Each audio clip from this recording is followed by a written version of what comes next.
bent jau su tais miškais, kuriais mūsų įmonė, mes dirbam tik su privačiais miškais.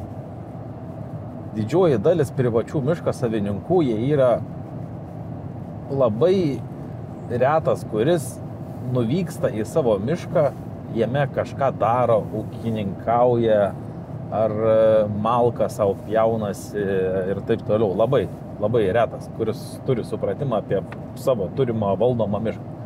Nes ar vienu ar kitu atveju jie arba greičiausiai, kad nenusipirko, greičiausiai arba paveldėjo, nėra susijęs su pačiu mišku ir buvimu jame, konkrečiai savo miškų sklypu.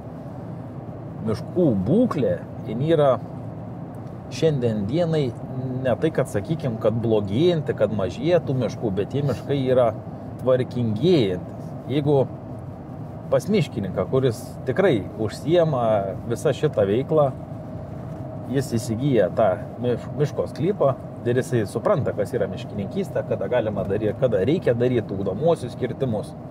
Miško ploto, jeigu nedidinam, bet mes didinam medynų našumą ir užauginam didesnį kiekį pačios medienų. Tai jeigu tam pačiam hektare, kurį aš dabar nuvažiuosim, pažiūrėsim, pirkau prieš 12 metų, jame buvo išvirtę uosiai, belekiek lazdynų, drebulės 50-60 metų visos supuvusios.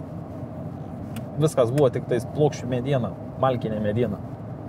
Ir dabar jame augs gražus beržynas. Tai mes jau filmavom, kaip mes mišką sodinom prieš 2 metus, man atrodo. Ir mes ne šiais metais pavasarį, o kitais metais pavasarį būtinai jį nuvažiuosim ir pamatysim, koks yra rezultatas tarp pirmo filmavimo, kai sodinom, ir koks bus rezultatas po 5 ar 4 metų. Nežinau, mes naikinam, nesunaikinam. Aš galiu taip dar paprastai atsakyti.